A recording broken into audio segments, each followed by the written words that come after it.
Not everyone who's selling a course is a scammer. Hot take. Thanks. When you said budget hypercar, that doesn't exist. That was the problem. Well, that could be a new category that he just invented. I've never had an American car, other than I guess to think that Tesla's an American. Obviously, if you bought a McLaren F1 at sticker or a 250 GTO, you would have done well. But it actually isn't any better than if you had put the same amount of money in the S&P 500 or real estate. And those are like the best appreciating cars. Green Huracan, that's when my channel exploded. I did a bunch of cool stuff to it. I felt like that was like the channel, was that Green Huracan. So you can get, at one point you could get Veyrons for like 800K, but you could probably get one for 1.1 or something. We've only met like 2 people that are not cool. And I'll name them. Secondary host now to the whole bullshit. But Oh, secondary host. Welcome to Glendale. how does it feel coming out this way? I've been to Glendale a ton. It's scary, huh? No, just for, there's so much car stuff out here. You don't feel a certain type of presence when all of a sudden just white German cars are just fucking speeding on by you and cutting you off and shit like that? It could be good. So you need a car written off. What's the most likely white German car to cut you off in Glendale? Oh, like 340i 340i, That's actually, 340i M. or like a C43. C43. C43. The new the GLE 63Ss, those. Yeah. G63s, obviously. That's pretty much it. The GLE 63 has the M8s. Yeah, the coupe. You know what I'm talking about? Oh, yeah, the fastback, 100%. M8s. That's probably a new thing here, to be honest with you.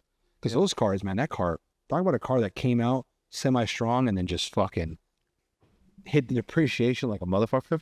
Those cars were like 150, 140 when they came out. No? Are there any white German cars that get you excited? I'm sure. Not a new white M5. Definitely not that. No. I'm trying to think. You're not a new Beamer fan? I'm not a new M5 fan. Specifically, Yeah. why? Do you know much about it? I don't. It's like, Educate me, please. it weighs more than a Chevy Tahoe or a Rolls-Royce Ghost, and it's a BMW M5. That's all you need to know. That's pretty much all you need to know. It actually has a slower 0 to 60 than the old M5 because it's so much heavier, even though it has way more horsepower. So what's the purpose behind this then? Yeah, what's it good at? I don't know. Save the environment. What if I really don't know. What if Chris Harris likes it? I don't think he does. No, I would be shocked. If he likes it, it's not going to change my opinion. I do value his opinion. he's not allowed to talk about it yet. Yeah, There's no way. I'm trying to think. BMW wouldn't just do some shit like that. There's got to be some type of reason why it's so heavy. I agree. Bro, none of these I don't know what people- it is. None of these people, I don't know. I don't know why it's so difficult for these manufacturers to figure out a car that people want today. Yeah, I agree. It seems like they're throwing, okay, here's what it really comes down to.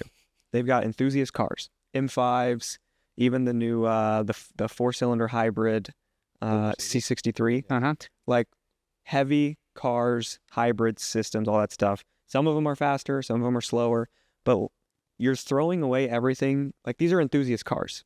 A normal dude doesn't go and buy an M5. He doesn't care. Yeah. Enthusiasts buy M5s. And you're throwing away what the enthusiasts want for, I don't know, the environment? I honestly don't get it. Yeah. From an outsider's perspective, it makes no sense. Nobody wants a 4-cylinder in a C63. I just went in one last week. It's fast. It's really fast, but it sounds horrible. It sounds like a joke. You reviewed it, or? No, a friend Someone had had a press car one. I'm hoping to get one soon. Yeah. It's pretty crazy, but I'm telling you, that's all that it is. I mean, it's almost the size of, I used to have a E63, 2018 E63. It seems like it almost looks and feels the same size, except that had a great sounding V8, and this has sounds like it's farting. It's across. I think that's what it is. Like they're figuring out that they can put the same power down and the same speed with smaller engines and hybrid systems, but they're forgetting that the sound is probably the number one Yeah. factor that all of us give a shit about. The other thing that needs to stop is because an F1 car has a V6, that makes it cool to be in our modern hypercar. Why do F1 cars have V6s? Because it's regulated that way. Yeah, exactly. Because they make them do it. Just because they are forced to do that doesn't mean you should have, like the new Ferrari. Yeah. Everyone still talks about how the V10 F1 car was the best sounding thing ever. They don't say the new V6 F1 Yeah. is the best sounding. That's another thing I don't get about Ferrari. The I believe it was the LaFerrari. Might be wrong, but I think the code for the LaFerrari was the F150 before they came out with the name. And then the new one is the F80. Yeah. Like, I mean, we've got F80s right next to us. Yeah. Yeah. What? I Googled No one was like, hey, this already exists. Maybe we should not do this. Yeah. I was Googling, I was trying to find a picture of the F80 and started Googling just F80 because I was like, oh, like what else will show up? And as my thumbs typed out F80, I was like, wait, this is a BMW. Yeah, they're both an Ferrari F80 and they F80. both have a 6-cylinder. Yeah. But one's $4 million. One's $40K. And ones are found home in fucking Glendale, California. Yeah. How do you think it looks? I kind of like the way it looks. Yeah. I don't love the 12 cylindry black bullshit. line thing, but I think it works pretty good on Talking about that front F80. piece. Yeah, the middle black thing. mustache thing that they've added. No, I'm not It a works fan of that car. better than It definitely 12 works better. cylindry Like, thing. I get that. But is it everyone- necessary? No, it's not necessary. Everyone who responds goes, "Oh, you just don't know the heritage of the Daytona." Well, I just don't like the way it looks. Yeah, So I give a shit about that. Who the cares? heritage is cool if it looks good. Right. The car looks like a Lego. I feel that way about a lot It of does their- look kind of like a Like it literally looks like a Lego car. does. It just brought it to life. Like the way that the body lines are and the cuts are, it just looks like square. fucking Lego. I saw a video today of one like on track and it looked really good. Yeah, When it's moving, when you see it in motion, the pics I wasn't sold on, but now that I've seen it like in motion, 100%. I think what I was saying last night, I don't know what order this is going to come out in, so it is what it is, but it's got hypercar proportions. Mm-hmm. Like if that car drove by and an F8 drove by, you would point at the new F80 and go, For sure. that's the crazy sure. one. Where What the F80 and what drove by? like an F8, Oh, an F80. Yeah, you would point out the F80 and go, that's the one that's the crazy one for sure. But if you have that go up the Goodwood Hill climb and then a Wyra R go behind it, everyone's going to go, holy fuck, when the Wyra goes by, and you're not even going to be able to hear the F80. So I think from an excitement, looking at it, yeah, it's awesome. But Yeah. track events and whatnot, it sounded all right. Like the V6 sounds good in the 296, but it's just not a super loud V12. You think they'll be able to get good sound out of it aftermarket? No one's going to do that. Like 2 guys are going to do it. I think. Okay, what define good sound? You don't think some people are going to ship it off to Bowden and Less than 5 Yeah. people is my guess will people. modify their F80. yeah. Really? And yeah, I mean, how many modified LaFerraris do you know of? Okay, that's There's fair. a couple, but There's definitely and it well, ruined the definitely value had of- like 2. I know somebody who- there's one at Bowden Rand. Eric's done more than one. Yeah, we filmed at Bowden the other day. He literally had 2 of them. And The ones that are on the internet are probably the ones that are modified. Yeah. I mean, I hope that there's a bunch of people with no social media with straight piped ones driving around. I kind of doubt it, but I know somebody who straight piped his and he lost so much money reselling the car because people knew it was straight piped, like hundreds of thousands of dollars. I think that's the problem. I think the whole, like, going away from the hypercar, like just talking about like the new like V6 setups and everything like that. I think the manufacturers don't realize how much the person that's buying the car cares about that. Because I think that you have half the people buying it for resale value and to make money on it, like investment. Half the people buying the car to experience it. The people who are experiencing it are going to drive it and be like, this is not an experience to every predecessor that there was or every pre that there was. That's one thing I don't love about the new hypercars. I mean, I'm not in the position to buy any of them, so take it with a grain of salt. But a lot of the people I know who are buying them really do decide based on how much they think they'll make money on it or won't make money on it. Yeah.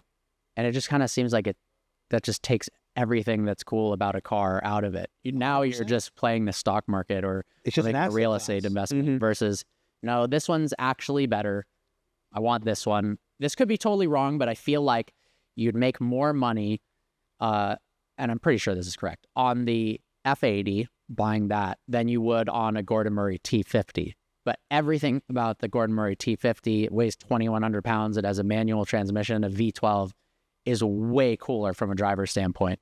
But because it's a Ferrari, it just makes more money. But what will time do? Will time look at the Gordon Murray T50 better or the F80? I think it's kind of both. Look at the old school Ferraris are worth $1 bajillion. Old school. Yeah.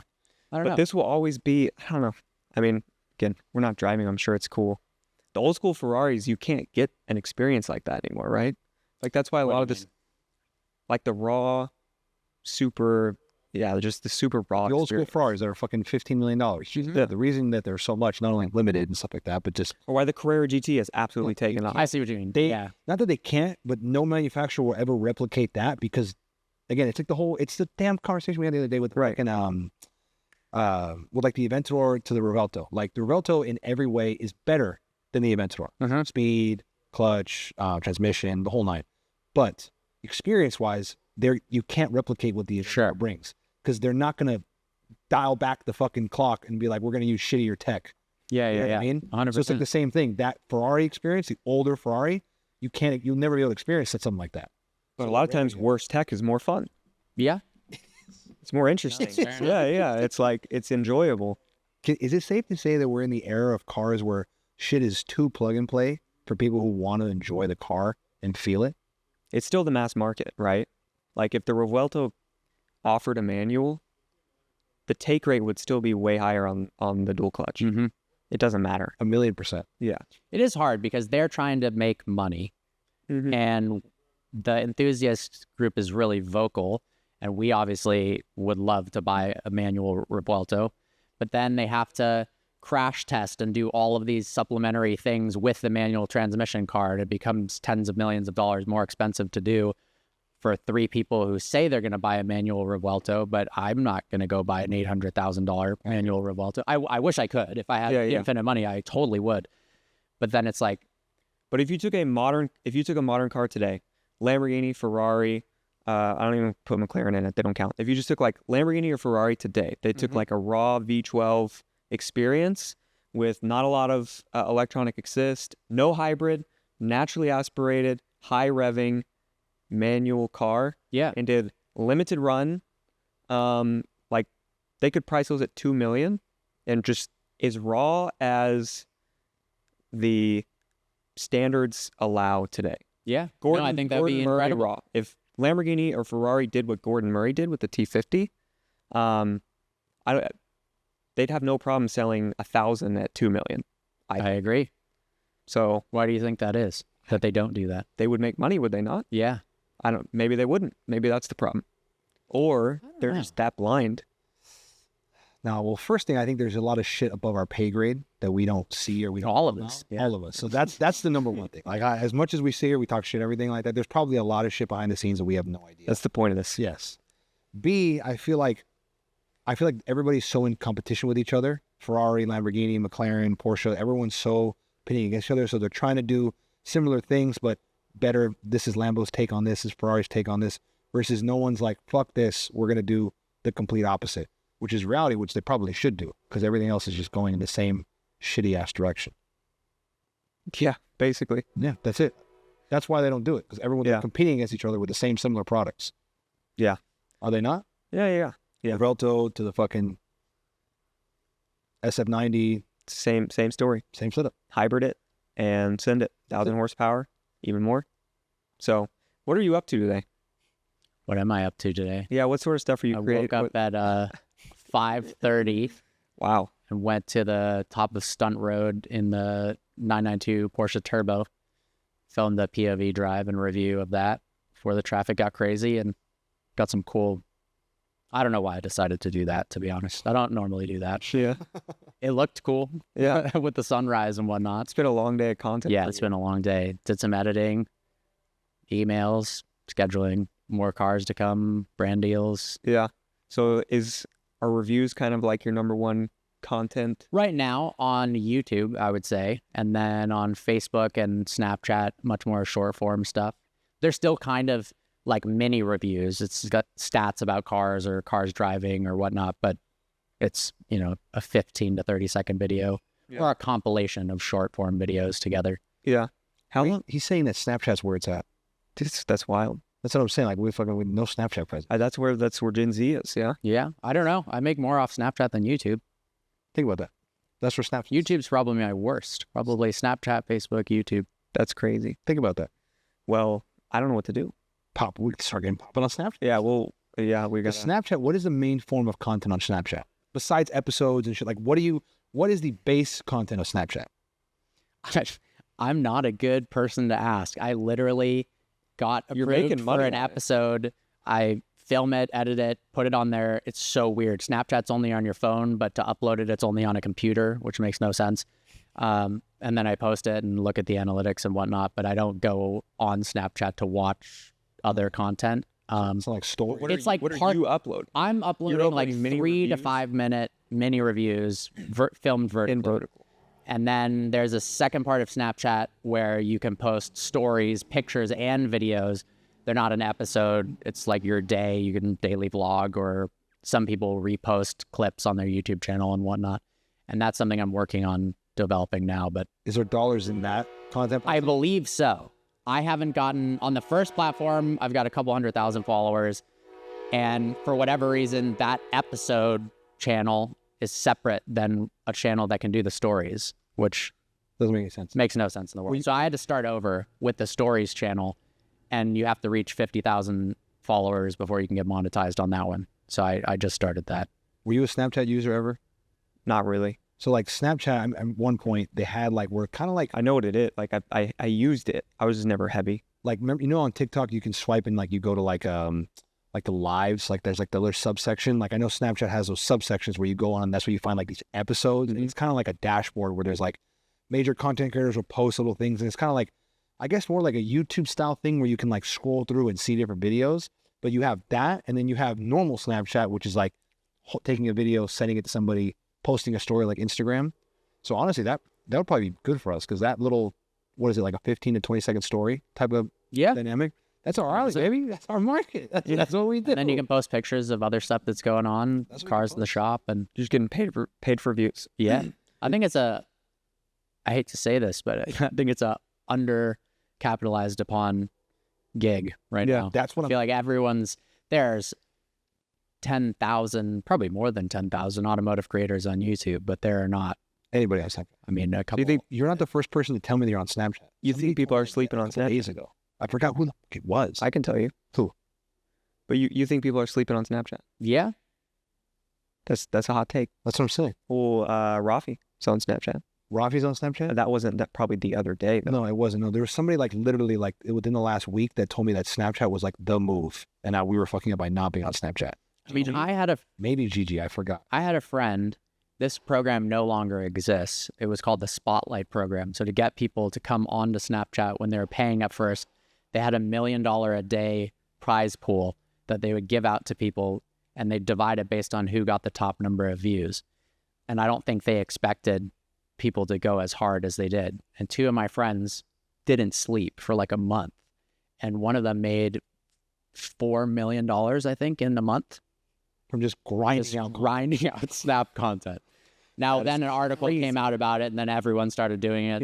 Yeah. They basically overpaid people to get people on the platform, and then realized that monetization strategy doesn't work. But it definitely, they're trying hard to bring creators to the platform, versus YouTube's been doing it for over a decade. They don't need to try. People are already... They're the king of the hill. Yeah. People come to them. Versus Snapchat's like, hey, Yeah, please join. content. Yeah, that's crazy. And I mean, I think Rafi was telling us he's got to post like 60 stories a day or something stupid like that. So is it shit posting or is it high quality content then? I haven't figured it out yet on the stories thing. On the episodes, it's high quality content. On the stories, I think they just had a recent change where before it was kind of like post 100 things a day and that will help you. Then they had some internal meeting that I somehow learned info from, that it was more about watch time instead of just how many slides were viewed. So then if you're just spamming through trying to just look at the last frame, that doesn't actually get the creator money anymore. Right. So I think they're trying to figure out a way, just like YouTube's watch time and average view duration and whatnot, to quantify what a good video or picture is. This is not what I expected, 1, to talk about today, or 2, to hear. That's pretty wild. That's the beauty of exactly what we do though. Yeah, I guess Like so. we sit down, obviously we're going to talk about cars, but it's the other shit that we get into that's like kind of intriguing and stuff like that. Because like, can I talk about more bullshit content stuff, or no, do we have to go to cars now? Go ahead. You Go tell me, ahead. boss. Go You tell me. Go ahead. Okay? Yeah, let's hear it. So like, I feel like as a content creator, okay, other people out there who maybe are trying to make content, stuff like that, I feel like the hidden little nugget about the industry is, how does one stay on top of the consistent changes that all the platforms make to the algorithm? How do you do that as a content creator? How do you stay ahead of the curve? How long have you been in the game? Parker, don't give me, don't do that to me. He's not I've gonna been share this doing on. I know YouTube Parker's since like, fuck. 2013. Yeah. So I guess 11 years of content creation. For a long time, the only thing there was YouTube. And then Instagram didn't pay other than brand deals. So I focused on that for a while. But then, I don't know, these new platforms came out, and newer platforms by nature are going to have less competition and more different opportunities to get people to join. So I think it's easier to grow on these other platforms than YouTube. How you find what the latest trend is. I mean, I missed out on that Snapchat spotlight, so clearly didn't do a good job at finding that one. But you're doing a good job now. But I'm trying. I don't know. I think you just got to post the content that you like making, because otherwise, I've had a lot of people want to start a YouTube channel after seeing, like, you see somebody buy a Lamborghini. You're like, oh, I want to start a YouTube channel now. And if you're not doing stuff that you like, you're going to quit after. I mean, I've seen it quitting anything from 1 video to 10. You know, if it takes hundreds of videos to get anywhere, you better freaking like what you're filming. Yeah, Very much so. no doubt. This is episode 50 something, 8. Yeah. Still exactly. isn't that much, but Just cool. Yeah, but that's actually committing to it. yeah, That's committed. I'm committed to the bit. That's over I got a T-shirt. We got cameras. We got mics. You got stickers on your shit. We're DMing Parker. It's like we're in it. We're cheap. shots at the end. Yeah, for real. Crazy. We're hitting up Shane. Yo, Shane, hook it up, baby. Yeah, for real. Shane's like, yeah, let me get you one of my boys. I was like, who's your boy? He's like, you know vehicle verse? I was like, Parker? Like, yeah. He's like, yeah, I can maybe set that up. I was like, all right, big guy, set that up. Did he plug us, or what did he do? Yeah. He did? Yeah, 100%. Hey, I wasn't just in here because Shane's good at word of mouth. I don't know the only reason. I'll take it. I We like make good content. looked at your guys' content to make sure If it it's wasn't something insane. But Parker, we're gonna cut these clips It and helped try to though. make you look as just as bad as possible. Please do. That's the goal here. people have done me worse. So Really, people do you I'd like to dirty. see you- I'd like to see you try. Am I allowed to ask what's the worst thing somebody's done to you in the content space? Is that okay? No. That's fair. That's fair. Because I feel like, I don't Can you get generic enough to just a bad story that's not, or is it all too public? The worst one I legally can't even talk about. Fair. So I feel like that's. let me think. I'm not surprised. You have like a bottom 5 that you can pull out? Bottom 5? Give me a bottom 5 story. You have just a one time someone just did this generic thing that was really bad to me, and I'm not going to name who it is. Is it like I don't know. I don't want to talk about anything negative. There's drama in every industry. let's talk How about the about- most positive content story? Stole it from me. My bad, big. I'm sorry. You go ahead. You do the hook. You're good. No, you did it. I did it? Yeah, I'm proud of you. Thank you. This is gonna sound really silly, but I've met some really cool people through the automotive industry and from YouTube. I mean, I've gotten to travel to 40 countries maybe, and now have friends and acquaintances on almost every continent. Nobody in Antarctica. But I wonder why. it's pretty cool to be able to hit friends up. Hey, I'm in Monaco. What's going on? And just, yeah, meeting people from different backgrounds, different stories, and all because of cars. It's not silly. There's a lot of cool people in this world. It's the realest shit I think you said so far. Because that's literally like, that's the same thing that you just shared is exactly the same thing I would say is the best thing so far. Sheesh. It's that. We got most. We've met. Yeah, this is never turned. There it is. Yeah, there's only 7 idiots. Yeah, Damn, haunted. Yeah, we've only met like 2 people that are not cool, and I'll name them. No, I'm kidding. I was like, dude, I was like, you won't. That was wild. I was ready. I think for us, the craziest thing that we have experienced is like coming into the space, however you want to see it, however you want to call it, like understanding whatever dynamics are existing. So like trying to fit in, like as us, all we want to do is literally sit down with everybody who's in the space and continue to grow and stuff like that, and just chop it up. But automatically, just by having somebody on, you have, because that person may have an enemy or two, you create that or even correlate it, but literally it's just chopping it up. Like it's not like we're out here buddy filming content and stuff like that. Yeah, yeah. Let's just sit down and talk. And we're not getting into anyone's beef either. Yeah, Like exactly. sit down. We're not trying to like get someone to talk about their beef with someone else. We're just sit down and talk about cars. That's it. It's like even though we tried to push you, that was different. we didn't. That's a first. That's a first. You should have seen the questions they asked off camera. That's crazy. We tried The to. cash they were trying to pay me. He wouldn't take any of it, which I thought was crazy. All that Aventity money, baby, was getting. It got close. I said the Aventador, and we could talk about some stuff. But I wasn't willing to part ways. No, but everyone's in how hospitable a lot of these guys are. Mm-hmm. Like, I don't know. I just think back to like Alex Cantani. Yeah. Like, did we really have any business sitting down with Alex at that point in time? Probably not. But I mean, we're getting there. But a friend hooks us up. We go over there. Brand new shop. It's amazing. He treats us like royalty. We have a great time. He gives us shirts. He tells us to come back. He wants us to drive the cars. Yeah. Like He's a nice guy. what a good dude. Maybe I think too highly of us, but like let's put it on perspective. Like how much content of Alex have you seen just chatting it up besides recently? Yeah, true. I don't know. When have you ever seen him fucking talk or just be like just talking? I don't know. Exactly. On his YouTube channel. That's what I'm saying. So like we gave him exposure to the different kind of content. Just He's got a YouTube channel. Yeah, right?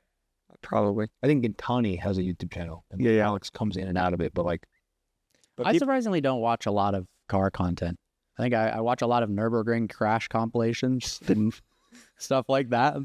Well, that's how it goes. Like you make so much car content. I'm sure you. Well, I guess before you started, there probably wasn't that much car content out there. You watched Top Gear. No, there was like Shmi, Saab Kylo 4, and Supercars of London. Yeah. That's pretty much it. Like I used to watch a lot of car who content. was the second person you I liked? got into this. Saab Kylo 4. Who the fuck is Saab? It's like the OG car reviewer. Really? Yeah. He's got Saab in his name. Do you know what this is? No. I don't know. I don't know when he started. 15, 17 years ago or something. He wouldn't drive the cars, but he'd do like walkarounds at dealerships. And this is when you would see a picture of an Aventador or a Gallardo, but you wouldn't see any content on it whatsoever. Yeah. So he'd just film little walkarounds and get millions of views because he was the only guy doing it. It used to be a little bit easier than it is today, huh? Yeah, just different. And I mean, easier in certain ways in terms of maybe the competitive nature of it. But like when I started, nobody viewed it as a career to make money. So it wasn't, there weren't brand deals and multiple platforms to post on and a whole bunch of people to network with, and car dealerships were like, what do you mean you want to drive my car to make a video online? And car manufacturers were like, what, a YouTube? No, we've got written journalists. So from that perspective, it was harder, but certainly from there's 5, 10, 50 people doing it versus 10,000. Yeah. Yeah. I mean, if you can figure out something somewhat unique, you'll get lots of views. Yeah. But do those views necessarily pay at the time?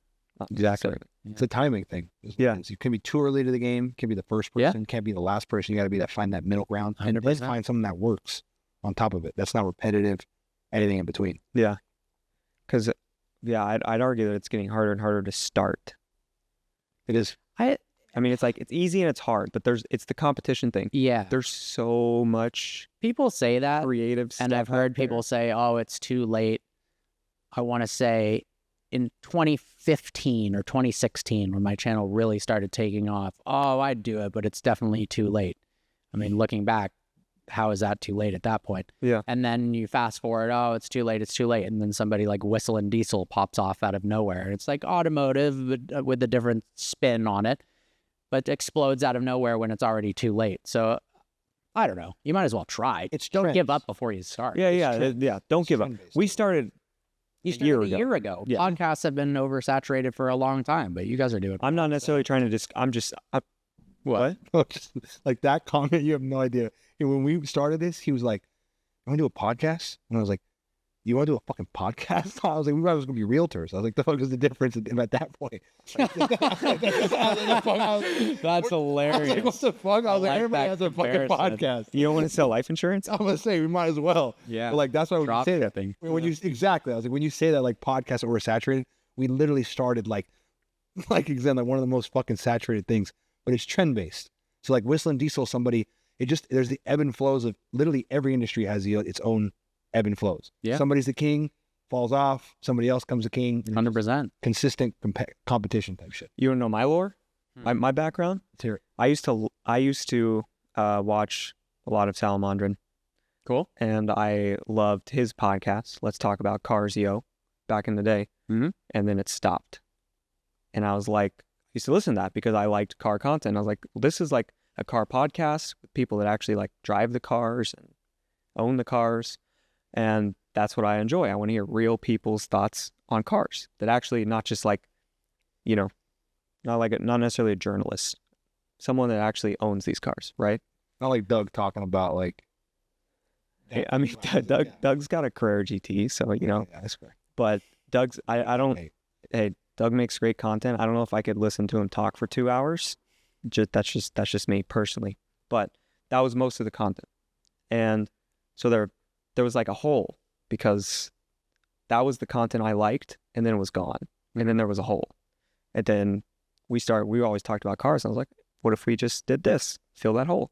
Ironically, as soon as we started it, he moved back and started his back up. So that was kind of funny. He started back up? Yeah, or you're a part of that. Mm-hmm. Really? So you're our direct competitor. Yeah. I just came on here for research. It's like, what are these fuckers doing? Like, I'm a little bummed the cameramen are gone. I was going to ask him about the gear. Man, how has that experience been? Fun. Alejandro It's can't just a afford similar our thing. cameras. Just chill and hang out with your friend.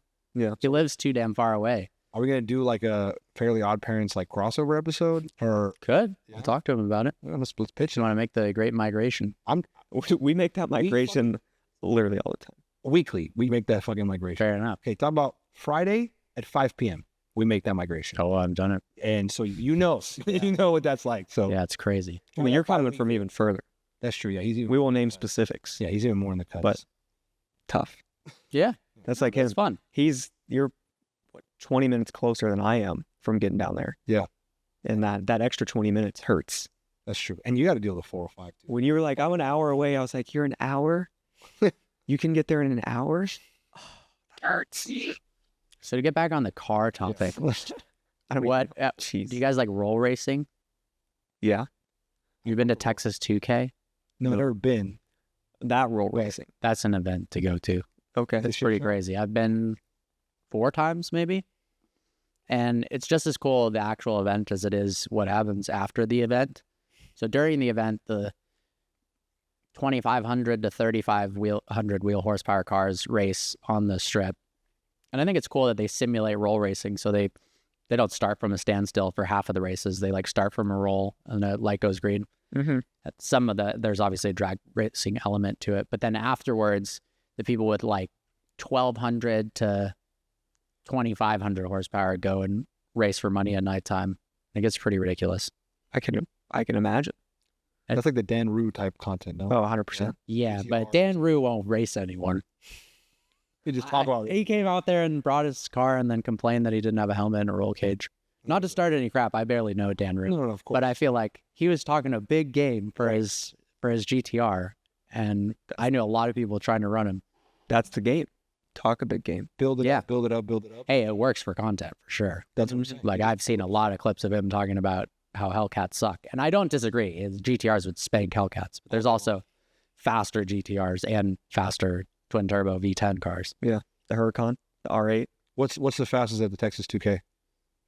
Don't they Let's do that? Like see. they hold, there's a champion at the end of it? Yeah, it goes back and forth between basically a Huracan STO and a GTR, and they're both over 3,500 to the wheels. That's 3,500. Yeah, crazy. I wonder how many runs you get out of that. Not that many. Yeah. Bro, okay. To have a car with that much power can keep it working for multiple runs is fucking difficult. I mean, I've driven You get one run, like you're like, oh my god, we got one out of it. I've driven a 2,200 horsepower Huracan Performante, and it was horrifying. Like, it's scary. I've driven so many fast cars, and it scared me so badly. So 3,500, and knowing you're racing in a competition against someone else that you probably have secret beef with, and That's money on you the spend $1 million building your car for the year. It's Or got to public be beef. nuts. Yeah. And then you go like this, and then That's it. into the side of them.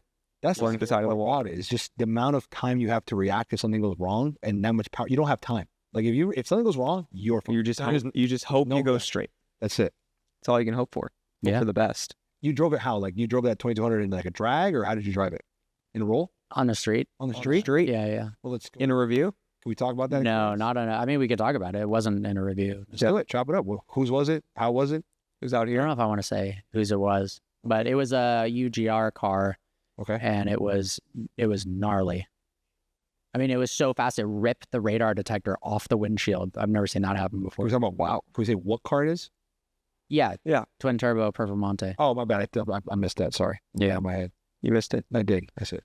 Twin turbo Performante. We've driven a supercharged one, and that was pretty interesting. 'Cause it Yeah, so doesn't feel like what you would expect. I had a supercharged Huracan, loved it. It was bulletproof, launched it a million times, never had any problems. That was like 830 horsepower crank, so Yeah. 700 wheel maybe. Mm-hmm. So this is like ridiculous. And I mean, and they break way more, and it's 10 times the money to get something like that. It's just it's a totally different purpose. My car was still fun in the canyons. Something like that, you're not driving into the canyons. Correct me if I'm wrong. Your car was a Huracan. Mhm. That fucking 2200 horsepower car is not a Huracan anymore. I don't know. How built is that motor? Extremely, but it's still a V10. It's still, the interior is the same, the exterior is the same. It's just on. I don't know. I don't think a lot of people upgrade the Still a brakes. Huracan. What like No, what, no, is, no. what are you Okay, getting at here? because you got to understand, to have a car to withstand that, you have to build it so tremendously, because you can't just build the motor. You have to build the transmission. You have to Yeah, build the but it's brakes. not like It's not a Huracan. it's not a new motor. No, of course It not. still Same. starts as a Huracan. Obviously, it's still the same V10, but at that point, like all the components that make it tick, none of it is what is a Huracan. It's built to shit. So at that point, it's like a skeleton of a Huracan, but in reality, it's not a fucking Huracan. Sure. Okay. Versus his car is like, you're still driving a Huracan, I don't agree with you, But- but I don't feel like arguing it. because you don't know about fucking modding performance and shit like that. But my It's a car whole is, thing to us. It's a whole different if entity. by that logic, isn't it? You added a supercharger, so that's not the same as a Huracan. Well, you had a supercharger. Now you're talking about a component that works directly with the V10. Okay, Yes, it's still but your V10 original motor is still the same fucking thing. so a Your twin rods are the turbo Huracan that's still like full bolt on and doesn't have a built motor. Okay. That counts. Bolt on, that's different. Fair. That's a whole different way to incorporate the modifications onto the car. Am I wrong? What percentage of components do you have to switch before it's now not a Huracan? I don't know. I guess that's up to the people who mod this shit to decide. But you're talking about, like, think about when you take like a Corvette and you build it to run fucking 8s in the quarter mile. Like, yeah, it's a Corvette, but like, at the same time, the car's built so much to run 8s. It's I think it's in my opinion, until it gets to like the 6s and the 5-second quarter mile range, then it's not. I mean, then it's like a custom chassis with like a plastic mold of sort of a GTR with no grill, and it's like there's no interior. And like a NASCAR and it's on stock car. full drag radials, like dragster radials, and it can't turn well. And then there's a GTR that shows up that has a V8 in it at Texas 2K. So then people complain like, oh, that's not a GTR. I just think it's cool. I mean, I think all of it's cool Yeah. as shit. Complain like it doesn't fit the category, or complain? I don't like, know just- specifically what category it is. I just see things online where people are like, that's not a GTR. It's like, well, whatever. See, people care too much about things that don't matter. Yeah. That's it. 100%. People just want to be technical. How about your 600 LT? Uh-huh. You've had that a minute. Yeah, since 2019. You love that car, Yeah, I like it a lot. Makes 747 to the wheels. really? It's 2,800 pounds.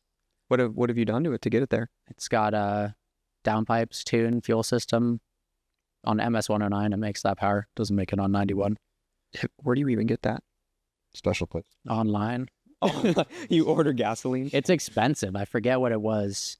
$12 a gallon. No, way more. Really? Yeah, Like yeah. 30 or 40, I think. So what's the Yeah, so 109? Yeah. What's dude, that's fucking. what's the wild. purpose of that 100 is mapping? wild. More horsepower. How much have you run that? 3-4 times. 3 or 4 It's times? significantly faster. I can The imagine. gas is more explosive, so the fucking Yeah. thing, it just cranks those fucking pistons. Yeah. It fucking blows that shit. 100 is like, you're running 100 racing fuel, you're already like, okay, you got some Yeah, shit. so 100 I can do all the time. Yeah. There's Mhm. pumps even in LA that have 100. There's one Most right there in Heart of racetracks. Really? Heart of Hollywood, yeah, it's got 100. It's got 85 and 100. Nice. Who did your work? M Engineering did the tune. They've got most of the records for fastest quarter mile, McLarens, miles. I love the 600. Any typical McLaren problems with the car? No, mine's been, knock on wood, it's been pretty freaking reliable. Knock on wood. It had one issue at the beginning, which wasn't even McLaren's fault. The windshields were cracking, and it was the supplier, like McLaren doesn't make the windshields. Mm-hmm. Every single one of the first like 400, 600 LTs they got made, they baked the windshields at the wrong temperature. Like they just made Classic. huge manufacturing error. Classic. So they all cracked basically, and they replaced it for free. And then since then, nothing. Oil You changes, drive a lot, brakes. though, huh? Yeah, I've got 32,000 miles on it. That's lit. In 4 years? 5. You're living my dream, Parker. That's not an insane amount then. No, I mean, You drive it, but you don't. when I first had it, I had a lot more cars to split the mileage between, and I put a lot of miles on review cars. But I don't ever not drive it because of the miles. Like the only reason I didn't drive it tonight is it was just bumper to bumper traffic. So I felt like I would just click a button and it'll drive me here. Yeah. What plaid do you have? Model S. Model S. That's the fuck one. That's the good one. Yeah. Got a full Borsteiner carbon body kit and wheels. We're going to logo. go check that out. So I Yeah. want to go see that show. So you like Tesla? Yes and no. Yeah. I mean, look, You're a car guy that kind of likes Tesla. I bought that car because the industry was shifting electric, and I thought it'd be silly not to own one just to have a real opinion on electric cars. It was not something I wanted to buy. I mean, I reviewed one. The 0 to 60 in 1.9 seconds was like the reason on top of needing to own an electric car to be able to speak on the subject. So that was cool. Mm-hmm. I mean, I like it. I think it's great for mindless driving. It's obviously soulless, and there's some huge issues. The depreciation is worse than any car I've ever had. Did you buy it before the price? Oh yeah, so I bought it. I had it like the month it came out Peak for market. 140 grand. What are they new now? Now they're like 95 or something, and a used one's like 60. 50, 60. That hurts. I'm sorry. And like I've made $70,000+ in payments, and I'm still underwater. Like it's pretty, This is shit. it's pretty crazy. Wow. But I that mean, they hurts. just, I think they're realizing that people are really mad because they just came out with an update like a couple weeks ago. They're realizing just- people are sad. that Yeah, they're down I mean, on them. so many people who bought the cars early, and those are like their most fervorous supporters, Right. spending the most amount of money on the car, knowing it'll depreciate, and then you screw all of them. Hmm. Like I know so many people who will never buy. I'm not going to buy one again. Yeah. Like I was going to get the Roadster for sure and the Cybertruck, but after that, No. I mean, it costs more than. I had a Speciale Aperta that was a $750,000 car. The Plaid cost more to own than that because of depreciation. The Plaid cost more than leasing a Cullinan. The Plaid, I mean, it's like, what? Yeah, that's bad. It's a problem when you So that was- control the price for a fucking car. So that was the reason for the Psy. Yeah, So if not for the depreciation, it's a nice car to have. it's a nice car to do the driving that you don't want to do. Obviously, I love going to the track. I was blasting in the canyons today. I do that pretty much every day. So I like engaging, loud, fun cars. I think it's kind of nice having the 600 LT that's really freaking raw and really loud and having fun with that. And then also being able to put it away and then just like go to the gym really quick in a car that gets no attention and is super easy. Yeah. Click a button. But I think about, yeah, I mean, I think about selling it all the time. If I wasn't so underwater, I'd probably get an M5 CS or something like that. It's just, I feel like I'm in too deep. I just ride this wave till it, You might have to Yeah. ride this shit out. That's the only problem. I just can't conceptually have paid that much and then sell it and then write another check to Tesla for like the opportunity to let it go. Yeah, That's just crazy. that is. Here's my thing that was expensive, and then let me pay you to take it from me. Well, Tesla, they've got this, like, with their setup, they've got this interesting, I don't know if this is how they do this. Maybe I'm just saying nonsense, but they they can almost market price their car because they don't have dealers. Yep. And it's all online. So it's like, oh, our lead time for the Model S Plaid is 2 months. So we bump the price up. Oh, well, now it's 2 days. Now we have them in inventory. So we drop the price. And now it's a month again. And it's like they look for they just move the price based on the lead time of the car. Economically, it makes all the sense in the world. They literally have They're market live pricing, auctions, live supply and demand. But for the mental element of a car is usually somebody's second biggest purchase ever after their home. Right. Knowing You're not you trying just to play the stock market game on a car. Exactly. Knowing you just got hosed, even buying a Model Y or Model 3 and losing a bunch of money because 2 weeks later the car is 15 grand less. Mm-hmm. It's just I don't know. I don't blame him for doing it. If I owned a company, would I do the same thing? I don't know. Maybe. Because then at that point, how do you combat dealing with like your consumer basis versus like your investor relations? Yeah. Because at the end of the day, they do that so they can stay competitive with And sell more cars. Yeah. Sell more cars. Has the Taycan done much better?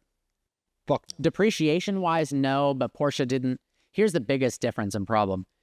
Porsche isn't going to say that the Taycan on their website is now $20,000 less, but that doesn't mean you couldn't. And I don't know if this is true or not, but I assume you could go in and probably get one for under MSRP. Mm-hmm. Let's take another car as an example, some just random electric car. Guaranteed you could get it for way under Or sticker. non-electric. Let's go with the new Maserati Gran Turismo. There you go. They're giving them away. They are giving Give them you away. a Tesla Model S Plaid with it when you.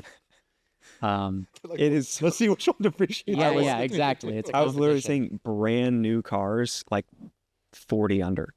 That's disgusting. I went to a dealership when I was looking to buy a Rolls Royce. Actually, I ended up getting a Cullinan for, I think, $40,000 under MSRP, a brand new one, and they were asking me if I wanted to buy this Bentley Mulsanne because that was like $90,000 under MSRP for a new car that never been driven. Wow. I'm like, why even have that MSRP then? Because Paying that. because the status. Yeah. Because when someone Googles the car, they see it's a $390,000 car. I was caught between thinking, is this a great deal or is this a horrible sign? Yeah, I'm getting fucked both. Literally, that's all it is. Yeah. Mm-hmm. What time frame was this? 2020? 2020?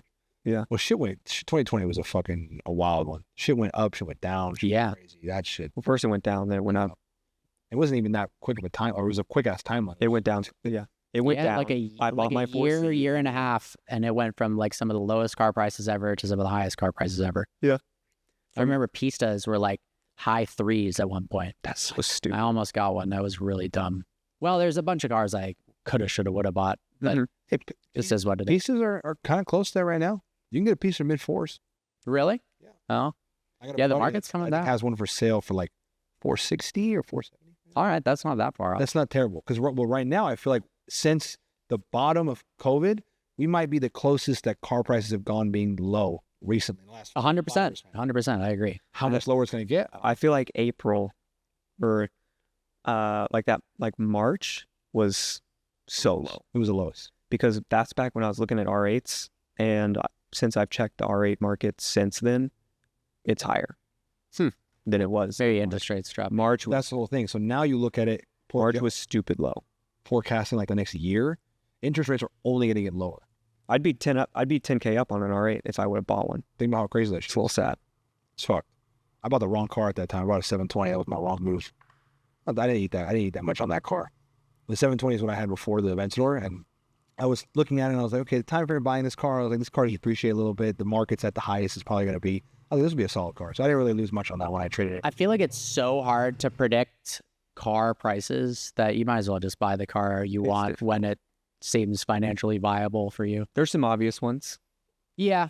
I mean, sometimes, but then sometimes it goes unpredictable, unforeseen scenario like COVID or whatever, and it goes the other direction. I was looking at a lot of people. I mean, obviously, if you had bought a McLaren F1 at sticker or a 250 GTO, you would have done well. But it actually isn't any better than if you had put the same amount of money in the S&P 500 or real estate. And those are like the best appreciating cars of all time. But you don't have a McLaren F1. No, look, I'd love to have a McLaren F1, but if you had just put that Let's money just cut in the S&P 500, then you could buy the McLaren F1 at $17 million and still have extra cash. I see what you're saying. You just wouldn't have had it for as many years. I see what you're saying. But yeah. I think you just buy the car you want, and if it goes up, that's fantastic. But I just remember seeing a Carrera GT at Chicago Motor Cars or something like that when I was, who knows how old, 14, and it was $330,000. wow. Different times. Well, when the car first came out, a lot of people didn't like it because of the clutch. People were stalling it. The front end was extremely low compared to most cars. So a lot of the older people who bought them were like, I'm scraping it on everything and I stall it all the time. Well, expensive cars in general just didn't sell well back then, it seems like. Yeah. The Different world. the Ford GT, they were selling, like, those were going for under MSRP. By looking, back in it's the like day. you look back and it just seems so obvious. How is this F1 derived V10 manual car that looks this good not a priceless automobile? But nobody wanted to buy Ford GTs at 130 grand. Which is fucking. Which is crazy. You look back now, you're like, oh, give me 5 of them. But it's like, yeah, I don't know. It's times change. People back then bought the car because they fucking liked the car. You look at it. Yeah. Yeah, you look at a Ford 100%. GT, and I mean, obviously inflation, but you look at a Ford GT and go, a new BMW M8 is more than a Ford GT. Yeah. How crazy is that? People are spending more money on a base 911 Carrera than a Ford GT in 2006. Yeah, cars are getting expensive. It's pretty ridiculous. It's more than ridiculous. Speaking of expensive and stuff like that, you're talking about getting a new ZR1? That's the, I don't know if I want to announce that. I'm sorry if I Oh. put that up. Now you got to make Well, me edit whatever. more. Nah, that's fine. No, We can talk. the exclusive. When are Yeah, you, whatever. when are you going to announce it? It'll be a few weeks. Before this is I out. don't really want to talk about it before I like literally bought it in case something changes and I don't buy it. But Okay. the plan right now is hopefully to get one if I can get an allocation for one. I went to the launch event for it and it sounds like a Z06, even though it has twin turbos. So it has that like screaming NA V8 sound, but has 1,064 horsepower. I've never had an American car other than I guess to think that Tesla is an American car. That is a Compare weird that to, thought. Yeah, that's to the weird. car is crazy. But I would like to have an American car. I think the performance for the money. Now, nobody knows the MSRP yet. My guess is like 180 Yeah. base. 160, So maybe 99, and then it'll get up to 2. could be. I bet. Yeah, I bet 180. some I think 180s. some You watch 169. moderate options, maybe 220. Yeah, I think so. If it's like over 250, I'm out. And then I had someone ask me the other day, well, why don't you do you want to wait for the Zora? But I think that car will be 300 plus, and then at that point, That's probably pretty limited. The yeah, problem is going to be markups. That's yeah. going to be the big problem. Like the same thing with the Z06. Z06s are fucking 130, 150, 160. So I mean, if I can get a slot at MSRP, I'll buy it. If it's $200,000 over sticker, then obviously, Yeah, that's Can I gonna tell you really something Yeah. that I know you kind of know, but I think you're downplaying. It's going to be the best car you've ever owned. Why do you say that? That car is going to break the car scene. I think it'll be really cool. Fuck being really cool, Parker. It's going to break the entire industry completely. You're talking about a car that does 1,000 horsepower for mid twos. Yeah, What is and, the next closest competition? The fucking No- Revelto Nothing. at yeah. what? I mean, again, 900,000? it's hard to say. I mean, look, the Plaid has that much horsepower. Drag Times did a 60 to 130 estimate on it and got like 4.2, 4.3, which is faster than a Plaid. So for a rear wheel drive muscle car to go faster than an electric car is pretty nuts. Is it a supercar? I think so. It's a fucking hypercar, big guy. Is it a hypercar? It's a budget. I don't think it's a hypercar. I think, When you said budget hypercar, that doesn't exist. That was the problem. well, it could be a new category that he just invented. Budget hypercar. Budget hypercar. Hypercar performance for Yeah. It's kind of like how the Ford Budget was a baby wallets. supercar. Yeah. The goalpost moves, though, is the problem. That's Yeah. the whole thing. So, like, you look at hypercars back like 20 years ago, the problem is, like, their power is something absolutely insane comparing to today's numbers. But now, like, 1,000 horsepower car is like the fucking regular. If you don't have 1,000 horsepower, Mhm. what the fuck is the point? So what is your favorite car you've owned? Probably the 600 LT. I'd say top 3, the supercharged Huracan, the 600 LT, and the Speciale Aperta. In that order? Or just No, that was just random. can't pick? Especially, I had to be fucking Look, I had the most memories with the green Huracan. That's when my channel exploded. I did a bunch of cool stuff to it. I felt like that was like the channel, was that green Huracan, other than the M5 before it. And then... Was it VF? Yeah. Was that early on in their days? Oh, yeah. Or have they been around? Yeah, one of the first couple superchargers. Yeah, for sure. Before they didn't know about them, they didn't have a lot of research on them, data on them. Like, you were raw dogging that bitch. And the Speciale was, the sound, the looks, the driving experience was unreal. That thing drifts really well. They have like a side slip control where if you put it in like CT off, but not like fully off, you can slide that thing like it's ridiculous. Probably shouldn't have done that, but sounds amazing. But it was very fun. And then the 600 is probably the best handling car I've driven, and the fastest, or not driven, sorry, owned, and probably the fastest car I've ever owned, other than the Plaid. What's the best handling car you've driven? Again, top 3. I'd say Ferrari F50, a P1. Best handling car. Yeah, it's insane. And then I drove a 2001 Aeros F1 car, so that was probably number 1. Yeah. But that was Does that even count? so scary that I couldn't feel like I could get all of it. Yeah. I tried my best. I was like, I'm probably never going to do this again. We take F1 so don't just out. put it around. Yeah, it's like if you're going to go out, just fucking send just go out, and if I die in an F1 car, whatever. So the P1's crazy. Have you driven a 675? Mm-hmm. How are those? Because I've heard more than once people say that that's like the baby P1. Yeah.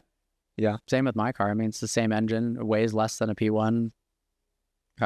It doesn't feel as, I don't know. There's something about the car that feels so special when you get in a P1. Something about the exhaust note's slightly different. It just sounds like no other McLaren. Designed by Frank Stephenson. It's louder. The rocks tinging off of it. It's 600 LT is actually what I want. That's what I want my next car. I think that and the 675 are the 2 best cars for the money right now in that range. You're crazy. I don't know. They're 720. No. See, have you driven all of them though?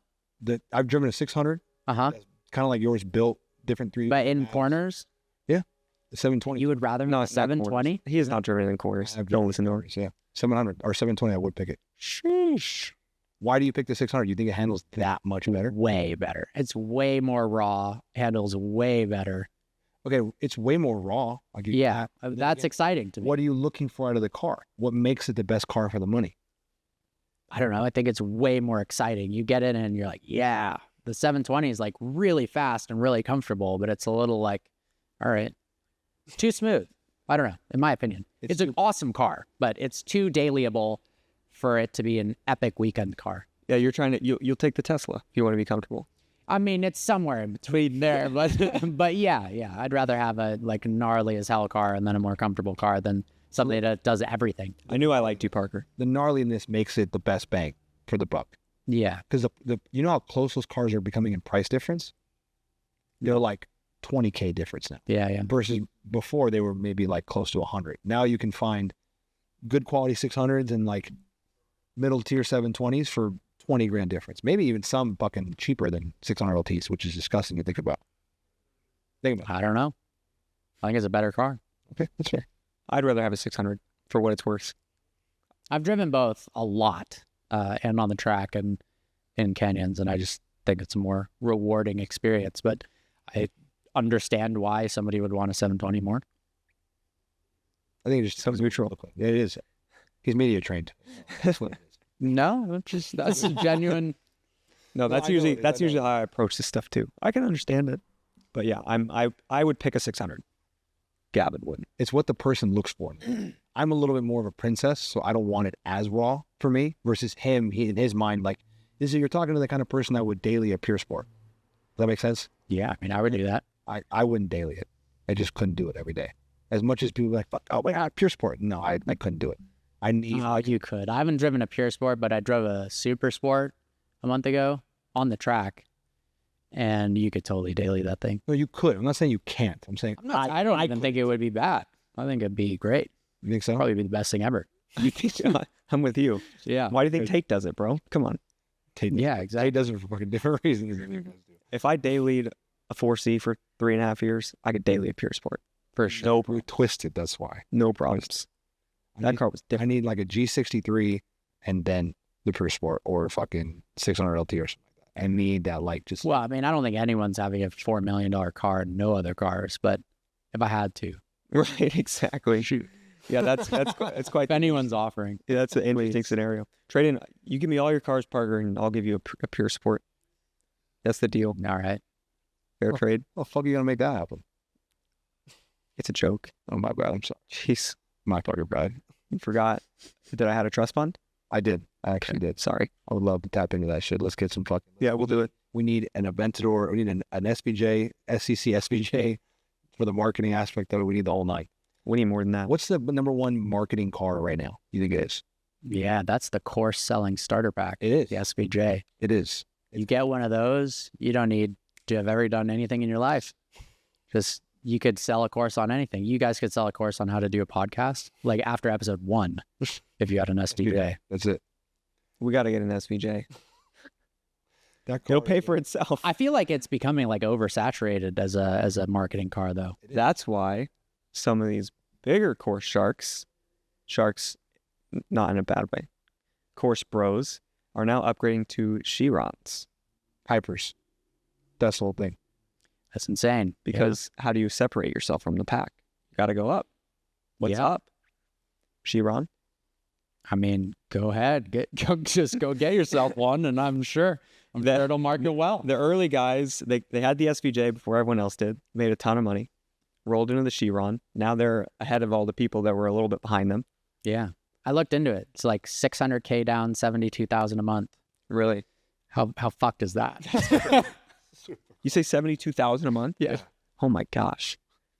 On what loan It term? was like a 5 or 6 year loan, something like that. Jeez. Yeah. I don't think these guys are paying that much. There's a guy, FTX Alex in Miami, has a pink one, and he's come out and he says his payment's about $55,000. So again, I don't know his loan structure. Yeah, he could be doing one of those see, 180-month loans. Ed Bolian posted his Veyron payment structure. He's paying like $7,500 a month, He must put huge amount down. $600.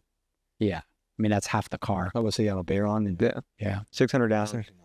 I mean, because you could get, at one point, you could get Bayrons for like $800K, but you could probably get one for 1.1 or something. Yeah, that's pretty much the full. So then you're only financing 500 grand. Then it's like the payment on a new I think he ended up getting his GTS. for like 1.2. Do you have like a goal car in mind that you want to try to acquire in the next couple months time frame besides ZR1? Yeah, I would say daily a Pure Sport in the next week or so. And then, no, I mean, I would love to have a P1. How would you spec it? An F50 would be amazing. These aren't things that are going to happen in the next 2 months, but you never know. Keep buying Powerball tickets. It just hasn't worked. It hasn't worked out. How would I spec it? I don't know. Hey, Snapchat might pop off. I saw this one, like I don't want to copy someone's spec, so I'd have to think of something else. But one of the favorite ones I've ever seen was a full exposed purple carbon fiber. It looked pretty gnarly. I think I've seen pictures. Yeah. I'm a fan. I really like the CJ Wilson spec. I don't know what that looks like. The MSO color shift shit. Yeah. That one. That's fucking top tier. That's fucking top. That is top tier. That's what I would. What about you guys? Goal cars? Yeah. Good one. You want to go first? I mean, the 600 is like what I would call shorter term. Not that I'm like close at the moment, but it's where I'd like to get in the next year or two. And I mean, I don't even know past that at this point. I'll have to do an Aventador at some point. What about you? I'm gonna probably take the Aventador and it'll turn into 2 different cars for a while. Mhm. Fuck that combo for a little while until I am in the high 8 to 1.2 range, and then Fair? try to get something in that range. At that point, I think we're maybe like a year or 2 from that time frame. So Mhm. I think at that point, it just depends on what the fuck's in that. Yeah, 100%. But my biggest thing right now is the Aventador, because the payment I'm making in an Aventador is 2 cars. So I'm thinking my current mindset is I want a wide body Urus, because Can you say what the payment is? I pay about $6,200 a month for that car. So I can get 2 cars in the mid threes. Yeah, I can get 2 cars in the mid threes and make that happen. So I kind of want a wide body Urus just because I'm in love with the way that thing looks. A buddy of mine has one in like a highlight green with like all chromed out bricks and fours. That shit just looks incredible. And it's like a little bit of like the Daily Bull bulletproof Lambo type thing. And then I want something, because the biggest thing with the Aventador, as much as I love it and it's fucking amazing and it's like a one-on-one experience, it's clunky, old tech. I just had the shit take a shit on me the other day. So like, I want something a little bit more dependable, and I want something a little bit more, as bad as this might sound to you, the two of you, is a little bit more like numbing. I don't want something as crazy. I know you guys want fucking 600 LT, strap me up every day. Yeah, exactly. It's crazy. Absolutely, because You got cine seats? Yeah, of course. I don't, Got the roof scoop, bro, got everything, every single option. you have no idea. It takes me 10 minutes. Usually got to top decide specs. It was the highest spec of all time, and then someone big ticked me. They went to MSO and said, "I'm super rich. Make this the most expensive." Yeah, like, you know, Parkers, they're like, just beat. Imagine that'd be That's incredible. nice, Good though, for them because if they did do that. The roof scoop cars take such a premium. Yeah, they're like $100,000 more. It's stupid. It's crazy. It's a whole crazy. It's a whole PJ. You're looking like I mean, it was you're looking at $67,000. Yeah, So That's the option.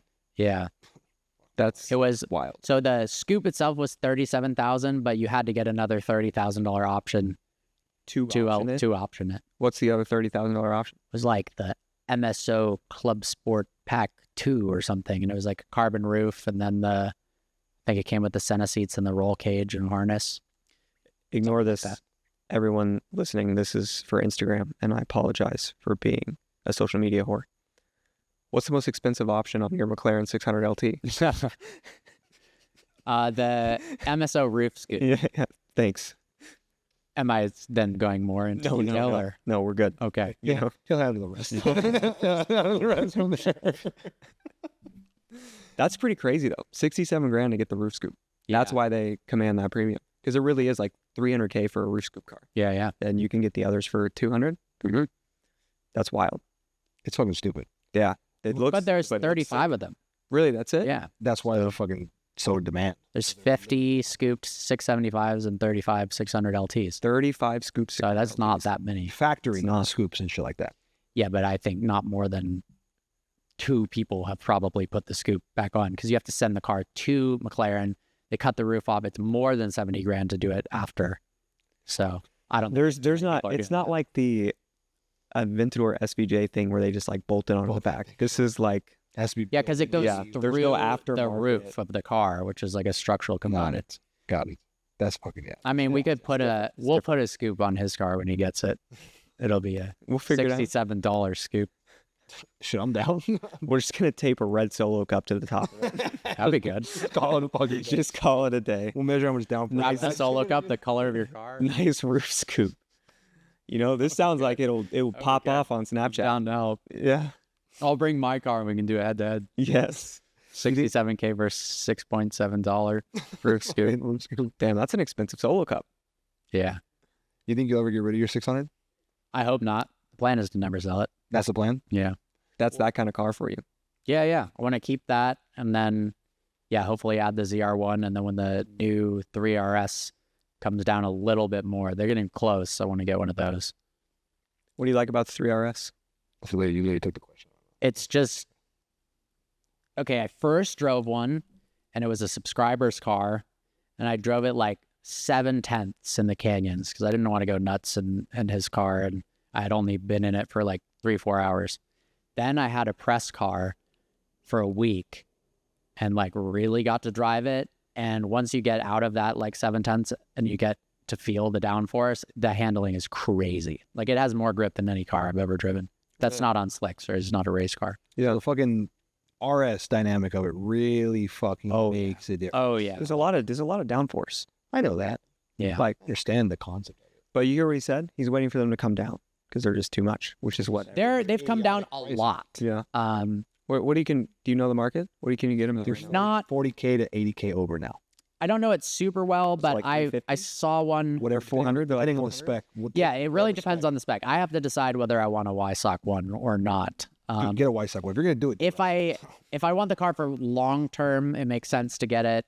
If I wanted it for a couple years, I don't know, they're like a solid 50K more basically. But I've seen a couple go on these auction sites for 330, 335. So now it's like really starting to Bring a trailer. So now it's like it's starting to get towards MSRP. Are they selling at that or Selling. are Yeah, selling. Really? So Shout at out. like 280, 290 sticker. So yeah, 40, 50K over, which isn't that crazy. I really want to get an allocation for one so I can do Euro delivery and like put miles on it on the Autobahn and hit the Nürburgring and whatnot. But I mean, I don't blame dealers for wanting to charge markup. I hate that whole concept, but I get if someone wants to pay 50 grand more than me, well, give it to 'em. take it. Yeah. Yeah. That's how it Don't have works. to like me that much. That's crazy. Exactly. That's how it works. Yeah. Yeah, Omar went yesterday to Pasadena, and they wanted 80 over for a new one. Really? Yeah. So it just depends. So like 40, 50. I think that's why I said 40 to 80. So 80 is the highest I've seen. But they're starting to come down. It's Rusnak, huh? Yeah. I would give it end of Q1 next year, I think. I could see that. Yeah, they'll probably be right. Because you will lose the money you spend over sticker, and I just don't have that deep of pockets to just No. feed the GM. Yeah, like you're already feeding the Tesla mansion machine. purchase. why the Like, fuck yeah. you don't need to And it's like I wish Once you hit sticker, you're probably pretty much safe. 100%. 100%. I mean, if you look at a 2016 GT3 RS, it's still sitting at sticker 8 years later. But if you bought one right when it came out, I don't know what they sold for, but there was some listed for 650, 640 in LA. I remember thinking that's insane. It's like 253K sticker. 400K. Well, there's people that paid 650, 700 for like the AMG Black Series. Yep. I remember thinking that was dumb too. Oh, for sure. That was dumb. But a lot of times also thought that. I've been wrong a lot on car prices. It seemed astronomical. And I didn't get the SF90 $1 million thing either. I guess I was right on that, but I drove one. It's cool, but it's like something you would love. It's just a little too refined and smooth for me. But I think that and electric 296 at so when they're going down. The 296s are a better driving, more fun experience than SF90. That's the problem. Not as cool looking, but You just describe why these modern cars depreciate crazy. Because at the end of the day, you have to understand like what the ownership cost of a car is. Like the SF90, the battery problem on that fucking thing, you're about $150,000 problem. If you have, really, that's a real number. That's what it costs. So like you take that into consideration, you have a battery problem. You bought the car for $700, that you're seeking $150,000. Yeah. Versus you buy it at $450, which they're trading at now. And you're already 200 down on the car. That's what I'm saying. So like, I think that's a part of the reason why these cars, newer ones, fluctuate so tremendously is because they're so much more electrically complex that to fix the things, it's a lot more like replacing it instead of being a little bit more like mechanically inclined. Like, oh, we can rebuild this. We can figure this out. You got to change this. And now it's shit ton more money because a lot of times too, the manufacturer is the one that's going to do it. The newer cars, like there's not a lot of people that are in the space of like fixing a lot of the new systems because the manufacturers build the cars so that they can return to the dealerships to get fixed. They don't want people like Yoast down there and like OC being able to do all the kinds of crazy work to it. So that's why they depreciate so fucking crazy. The S90 at mid-4s. Yeah. I think that's a good price. It's a good, crazy car for the money. For the money. That's what I'm saying. Yeah. Pista or SF90 for 450? Pista all the way. Pista. Yeah, I'm getting SF90. Actually, I like my money. Man, see, this is who these companies are making cars. We're wondering who Yeah, the car seriously. Bro, is. you're talking about 1,000 horsepower for 450? We mean The Pista is just so much more fun to drive. So much more what makes it more fun to drive? It just like tingles your spine more. I don't know. I can make the SF90. It's harder to get a boner in an SF90. I promise you, I can get hard in SF90. We can test it. Well, let's go get them now. That's for the podcast after dark. Who gets hard first? I don't have any doubts that you wouldn't have any problems getting hard in an SF90. That's what I'm saying. Throw an exhaust on it and some nice wheels. The steering feel on the Pista is better. The suspension's nicer. It communicates more. It's just more special. It sounds better. It's more special. It looks cooler. It's looks more way limited. If you guys want to just look at my taillights all the time, that's fine. But that's fine. I don't really care. And then I'll take a dump on you in a plaid. Like, some mom passes us by and could do the same thing. Like the Plaid really fucked the speed game It did. because it was like, oh, well, yeah, my car is faster. And then it's like something that literal grandmas on the highway in LA will be faster than my McLaren that has mods. Fucking But who cares, right? Exactly. That's why I mean it's like kind of irrelevant. I'll meet you in Angeles faster. Crest, What Grandma. now is not relevant. Now all that matters is Nuremberg times and experience. Nuremberg. What did I say? Nürburgring. What did I not say? Nuremberg. You said Nuremberg. Did I pronounce it wrong? I think that's the city. So what did I say? You said Nuremberg. What am I supposed to say? Nürburgring. Nürburgring. My bad. I'm saying Nuremberg. You said Yeah. I think that's the city that Nuremberg? the track. You said Fuck whatever the German shit is. That's what I'm talking about. That's the only thing that matters when it comes to like fucking pricing a car now is the time frame for that. Yeah. Well, I don't know about that, Do but you think it's valid? it plays an element. I mean, what's the Chiron Supersport Nürburgring time? Doesn't exist. T50 time doesn't exist. Ferrari wouldn't admit what their time was. lots of McLarens haven't. It's like have an a official time. it's like a $300,000 to $700,000 car battle.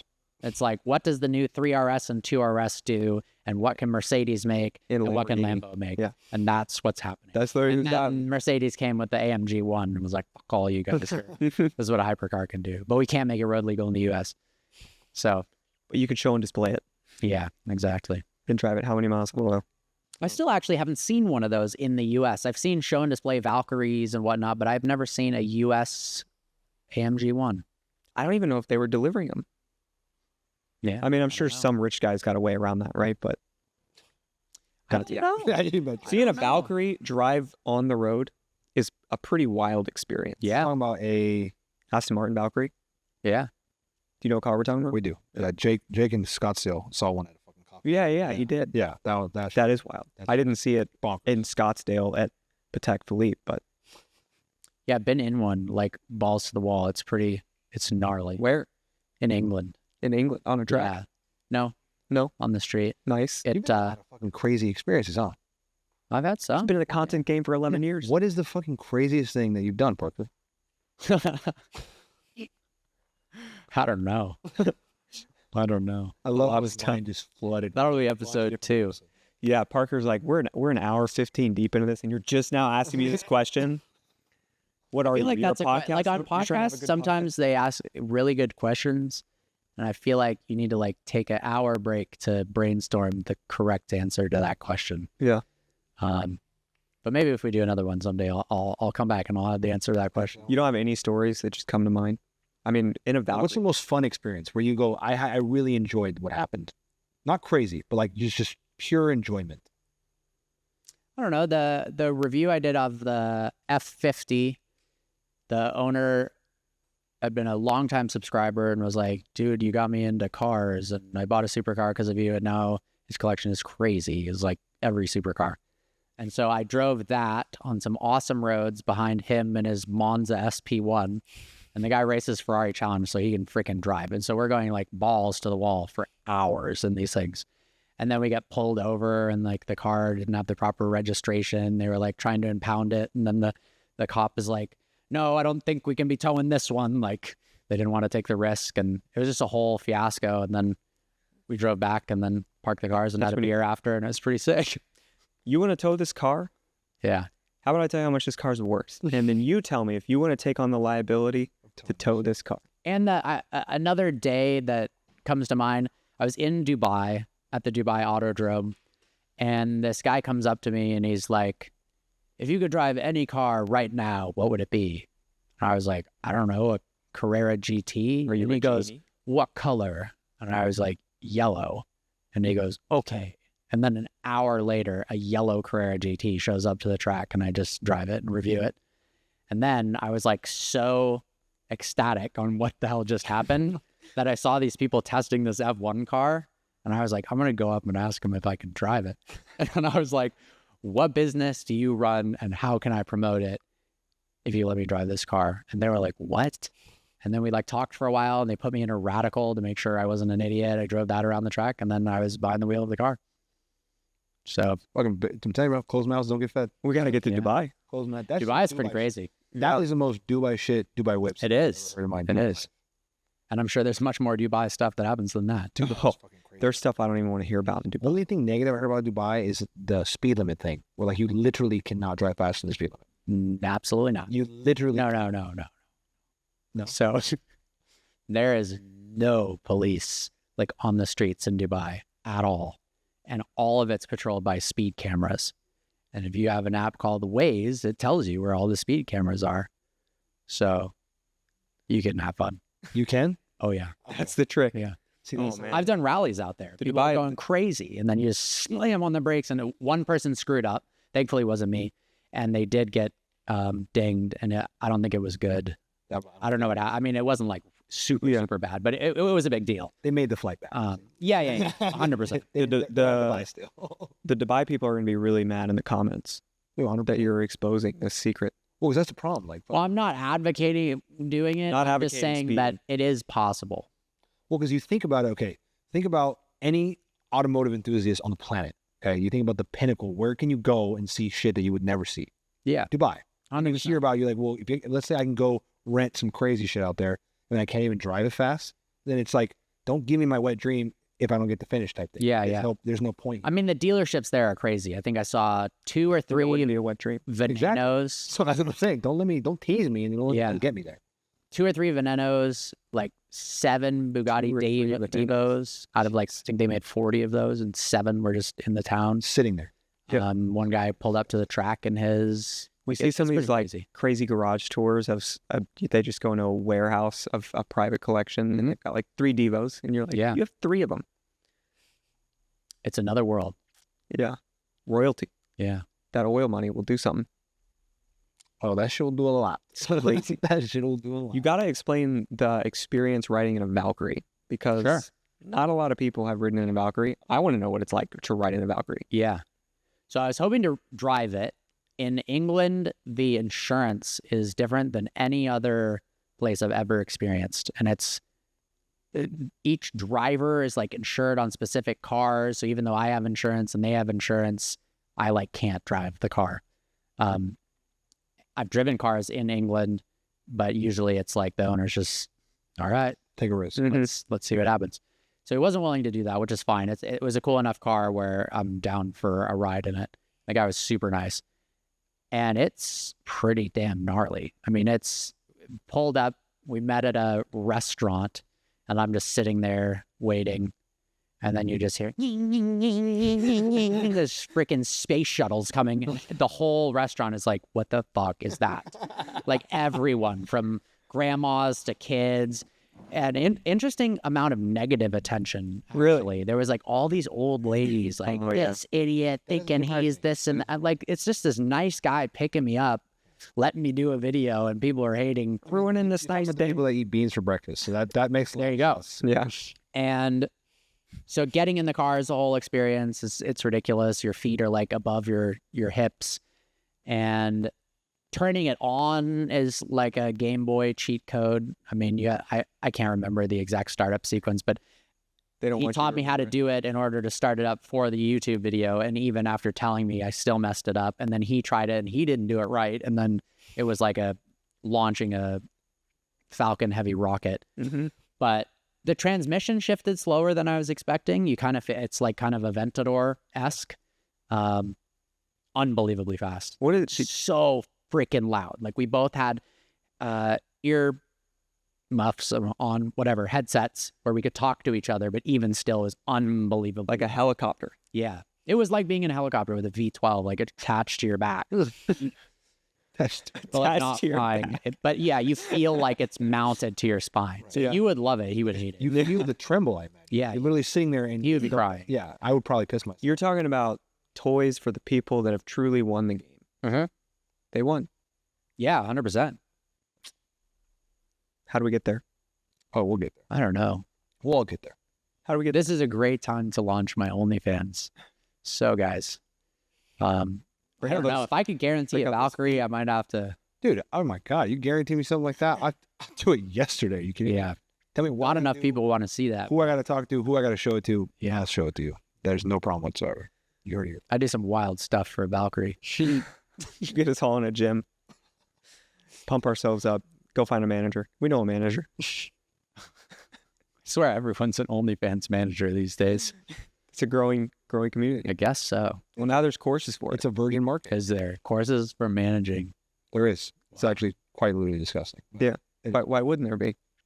I don't know. If you can Nothing make money on surprises me it, at someone this has point. made money on it and then made a course. The owning a Chiron and selling a course thing does surprise me. Really? That's like next level wealth course. Right? It's the natural evolution of the game. Yeah, They had an SVJ and it worked, so they sold the next to now. that's impressive. Because if you own a Chiron, you did something right. Yeah, if that's You can't- 100% legit, that's really You impressive. can't make a $55,000 payment faking something. No, I agree. I mean, you I could can't make potentially have. $55,000 payment. I wouldn't I'm get not approved saying- on the loan. I'm not saying anyone did, but you could only make that like scamming a bunch of folks. But Oh, that's actually, basically my view on the general subject. But but I don't know. Hopefully people will get out Likewise, of it. Won't be my.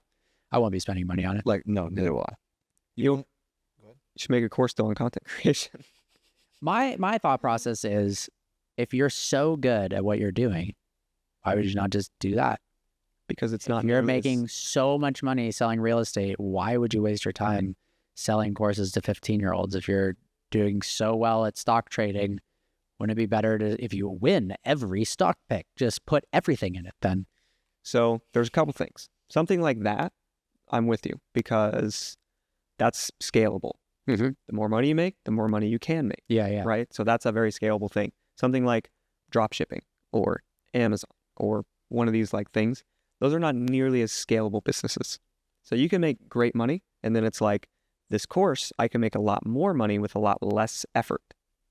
And I can teach people how to get like here, and I'm not advocating for Sounds like anyone a scam. necessarily. It's not even what either you were saying. What? It all comes down to risk. That's it. Life is risk. The other side of risk is the reward. So you're making money at a certain thing, but at the same time, like for stock traders, you're putting up capital to get that return. Yeah, yeah. Why put up the capital for the risk of the downturn, where I could teach you how to do what I do? And instead of me risking my money, you're risking your money to make the money, but you're paying me for me to teach you how to risk your own money.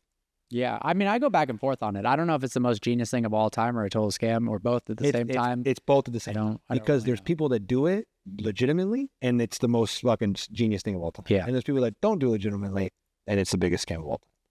But Fair enough. that's the only reason why you do it, is because, like, for example, like the rental car business, why teach someone how to rent all cars when you can just do it yourself? You're talking about dumping a bunch of money into depreciating assets, trying to rent it to somebody. Yeah. Percent. Why risk that capital when you can just teach other people to do that? Go risk your own capital. I'm still making money regardless. True. But then you are lying a bit if you're like too worried about the risk. It sounds like you don't have it down. Exactly. That's the whole thing. Or you just are tired of the business. But if it's exhausting. anyone has a course that I could sell to get a Chiron, also interested. Well, so we'll start a course. here's the after thing: this. you can buy a course, on how to make a course, Yeah. and then you just resell that course. Yeah. And then I'll make a course on how to do that. Yeah. That's Guess no what the, risk. Guess what the Chiron owner that I was talking about, guess what his course is on? It's trading stocks. Forex trading. Well, it's like, I get it. It seems like, oh, if I just had the magic formula, I could turn my $5,000 into a Chiron. I wish. I don't know. That would be cool. But good for him. That's impressive. And of course, bullshit. Yeah. Yeah, You've been on any I don't rally? know how we always get into that. I have been on a ton of rallies, like 100 plus maybe. 100+ rallies, like Probably. from short to long. You mean? Yeah. Like a day rally. 1 day rallies. Well, if you include 1 day rallies, then probably more than 100. But like dozens of multi-day rallies, I'll say. What was your best one? Best experience? Best experience is hard. Craziest experience, I did Gumball 3000. That was started in London. Then we went through the underground train tunnel to France and then Italy and Switzerland, and then flew the cars to Japan and had a police escort like around the entire country in Japan. So that was pretty crazy. How much is something like that? I don't know. I got to go for free, but I think it's somewhere around $100,000. 100 I can't give him a fist bump. $100,000. I thought it was like some sort of sign. Yeah. Give him a fist bump. Action gang signs over here. It's my co-host at the end of the day, so I got to give him some love.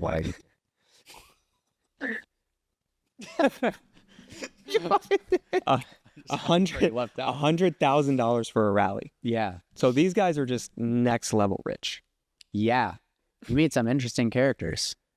Because you not only have to spend $100,000, you have to ship your car out there. You have to take 10 days off work. And then I think some of the nightlife and dinners were included, but some of it wasn't. And then there's charity events. I mean, there were people who would spend $1 million in the 10 days. What kind of cars do you see then? You know, it's mostly supercars, but a couple hypercars will go. Yeah. There was a P1 that went on the year I did it, a Chiron. Trying to think what else, 918. Not as many hypercars as you would imagine for something that costs that much money. Like somebody They're took a spending all the wide-body Hellcat, which I thought was interesting. Wow. What? But having a Hellcat, and it was pretty modded, in Europe where they don't exist, and then in Japan, like it was kind of cool. Yeah, Japan was. You got a clue for Gumball with that kind of credit score? I don't know. I remember seeing a video. I think if you throw out the cash, they don't freaking care. That is crazy. Yeah. It was cool. I mean, global, they shipped all the cars in a giant airplane, and then we went in another giant airplane. The whole thing was chartered on a commercial airliner, but only with Gumball people on it. So it got kind of wild on a commercial airliner. I mean, people brought disco balls and were like popping champagne like in the commercial flight, and the flight attendants were like fine with it. Yeah, Like, holy, because it's crap. chartered. Yeah. They don't care. And then at one point, what was it? so Atlas? many- It was probably Atlas. This is something I never thought I'd experienced before. So many people went to the back of the plane to like all congregate and party that the freaking pilot got over the loudspeaker and went, everyone needs to go back to their seats. The weight distribution is unacceptable. And you could feel the plane was like going like this. My balls go from here to here. No, so no one seemed to care. And I am freaking out. And I didn't want to be the guy like, You're at the very hey guys, front of the plane. we should listen to the pilot. But I'm thinking like, I hope we all don't all die. Like I think everyone's been drinking too much, and I'm like, we need to listen to what the pilot says. Everyone's like, oh, it'll be fine. I'm like, when have you ever experienced this? So That's why rich it people was die on fun. planes so much. That's it. And you run the risk, I but mean, usually it's private jets, but yeah, private jets go down. it doesn't surprise me that the attendants let shit like that slide though. yeah. You know how much money the airline's making off some shit like that? They're like, hey, they could be doing lines. They'll be like, you're okay. But I Let's just wonder go ahead. what if they really made more than just selling all the seats in the plane normally. They had to. Probably. They had to. Because they're like, you want to charter, because they charter because you need that side of a plane. Mhm. No, you can't. I mean, you could charter shit like that, but it costs more to charter that size than just buying out the fucking Yeah. commercial. Yeah. So, but even still, the commercial is probably like, you got to call someone special. You got to get tapped in with somebody. You're like, oh, you're gonna buy the whole fucking plane. We're like, Yeah. okay, let me work up the price over here, and then they give you a whole different number. But it's still Yeah. not like renting out. And it was more of a like private jet style security. I mean, I'd never been to that random airport in Italy before, but it seemed much more of a like walk onto the runway and like not as much checks as like a normal flight. So it's like they pulled a I forget what plane it was, a 747 or a 767 or 770s. I don't think it was double decker. I don't remember, but huge plane, maybe plane guy. 777. And He doesn't strike you as a plane guy. He strikes you as a plane guy. Now I know. no, I'm not really a plane guy. I know a couple planes, but and they just pulled it up to like a private jet hangar, but it was like a commercial airliner, but not a converted. It wasn't one of those Boeing business jet things. Yeah. Okay. That'd be cool. Sounds like a fucking crazy ass. Yeah. Damn. That's what 100K buys you. Yeah. So save up, and you can go on Gumball 3000 around the world for Or 100, make YouTube videos in or make YouTube videos and get invited for free. What year was that? 2018. 2018. I don't know if they still do that.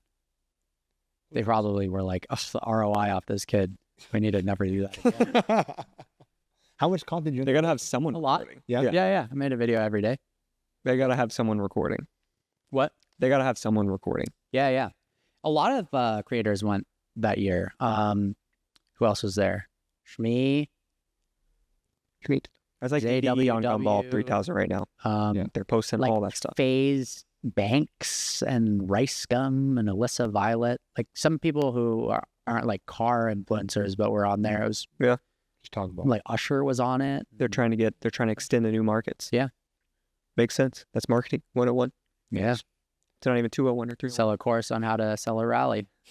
Let's talk to Ramin. Yeah, that's where we talked to Ramin. Yeah, Did you ask him Ramin knows how to? Ramin has your take on courses. Yeah. So Do you ask everyone about courses? no, no, it just happened. it just happened with Ramin, and now it happened with you. Yeah. And we were just it's just how it. I feel bad. Not everyone who's selling a course is a scammer.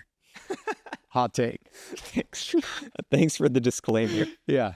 That's gonna be the thumbnail text. Not everyone who sells a course is a scammer.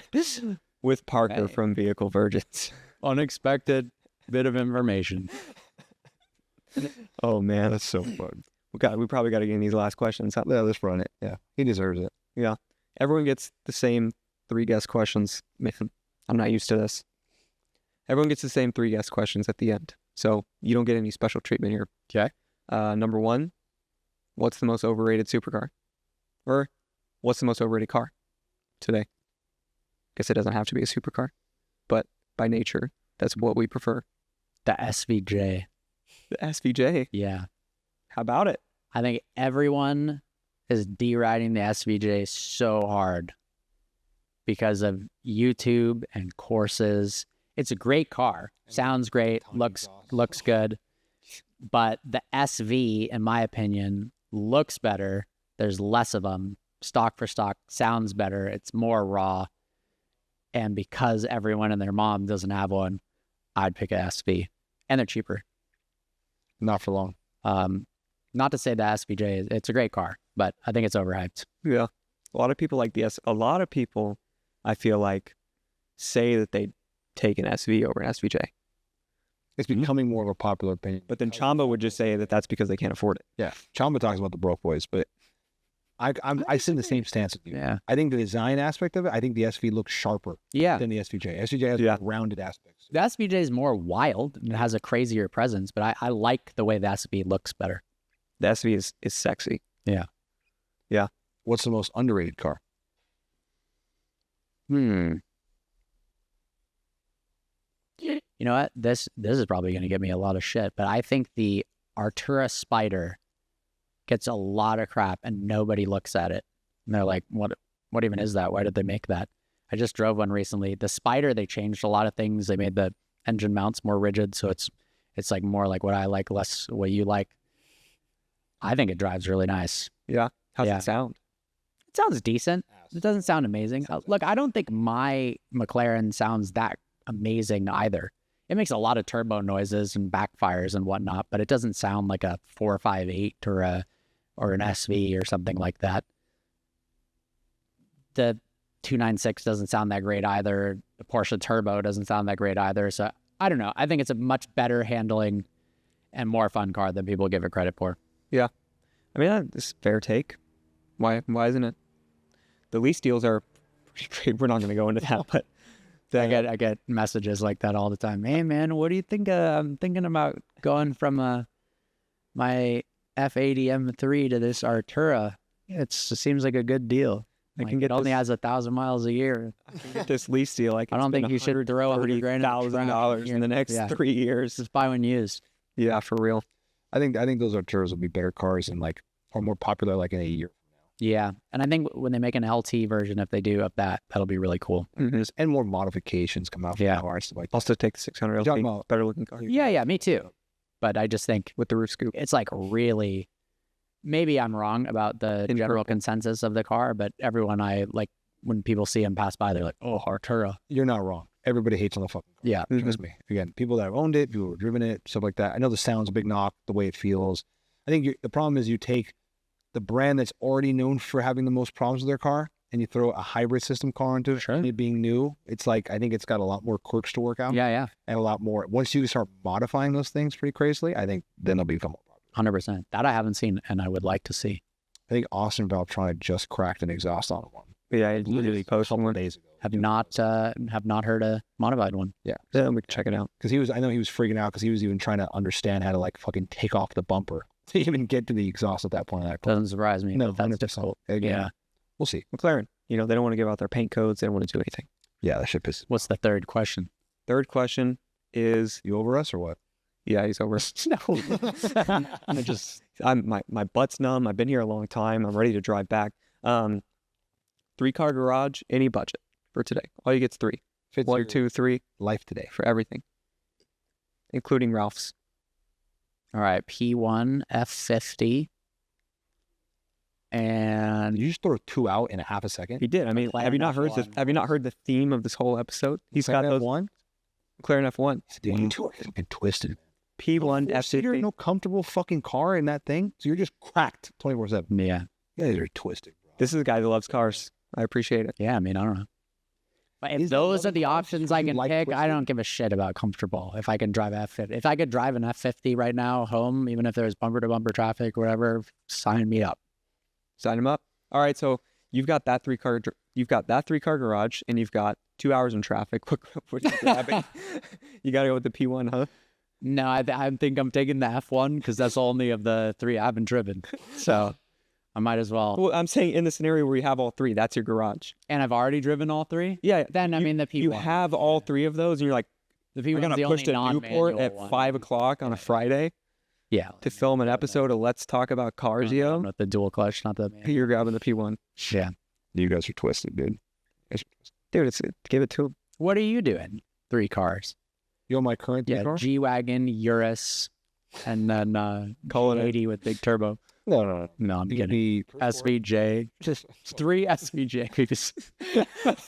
SVJ Roadster. Yeah. I would probably do Pure Sport as my fuck you. I just wrote around that. I hate to tell you, I would do a G63 4x4 squared as the daily. I really would. Okay. That's my I'm comfortable in that car. The new Gen 1's actually way more comfortable than the last one was trash. Well, that's the whole thing. The new ones I fell in love with. So Yeah. I like that car. No, So that's a fair 4x4 squared, that would be like my daily. Because Yeah. I can't do a 2-seater car every fucking I just can't. Physically incapable. Yeah. As much as my problem is. And then I would say I need something in between Pure Sport and like a normal fucking supercar that I can whip around. I'd probably do an SV. All right. So that'd be my Pretty three. good Pure Sport, SV, and a G63 4x4 Sport. An SV would be blue Cepheus with Nice pick. red calipers. And if I could do like that fucking 2-tone black and red interior inside, pristine. That'd be it. Nice. Maybe. Yeah. That green SV with the silver trim and the tan Alcantara interior. AGX has Travis Scott's right now. Oh. Travis Scott's, it's like the Mocha. He's got Mocha with white wheels. That shit. I wonder if that's public information. I don't give a shit. So They shouldn't have told you. no, All right. they posted Last real thing down. to end on Yeah. Travis Scott's story. Hit us. So I go to this house, this friend of Travis Scott's, and I guess it was his birthday. So he pulled up, and he pulls up in the Chiron with like just the side of it was just destroyed. Like, I don't know what he hit with it, but it was not in good condition. And I was like, hey, is that, was that car previously owned by so-and-so? Because I was pretty sure that this friend of mine owned that exact spec one. And he goes, nah, man, like your friends don't got this. And I was like, no, like literally, I'm like positive that did you buy it used? I'm not like, I can't afford that either. I'm not like trying to say a used Chiron's insane, but like, was it his car? And then he like looks at his friend. He's like, how much did I pay for this? And his friend's like, $4 million. And then he just like tried to tell me how my friends don't have them. And then he told me to leave. So then I left. You know what the problem is? He's like, he thinks that you're talking to him in like an insulting manner. No, I was just like, as a car guy to car guy, I was just wondering if it was my boy's car. He's not a car guy. Yeah. He's a I have the money for cool shit Yeah. guy. I know he's not a car guy. We'll get him on. Travis Scott. Come talk to us. Travis guy, you want to prove me wrong and tell me you're a car guy? And maybe he thought I came off wrong and it's all a big misunderstanding. Well, you think you could put yourself in Travis Scott's shoes. You walk up to Travis Scott and start being like, I think my friend is saying spec. Do you think he'd be? It wasn't the first thing that I said. Okay. Yeah. It was, And we were talking about my car, my McLaren. okay. I thought you. And I was like behind gates at a house, so it wasn't like I'm like off the street, like, hey man, that's a nice Bugatti. Is that Andrew Tate's? You know. I'm trying to picture what he saw. F50 is a good pick. My pick today, I think, is a Carrera GT, a Pure Sport, and Who asked? a SCC for Lusso. Just out of nowhere. I felt left out. I think that's the end. We're Supercar Connection. We're out. That's the whole point. I think show and burned you. Come on. You didn't even plug your socials. Everyone knows where to find them. Who cares? Yeah. Parker, plug your socials. Go ahead. Supercar Connection on coming soon on Snapchat, Facebook, and YouTube. And if you're really bored and on the toilet for a long time later, you can watch Vehicle Virgins on YouTube or Snapchat, Facebook. Vehicle Virgins, How to Do Donuts. Yeah. OnlyFans coming soon. We're actually out.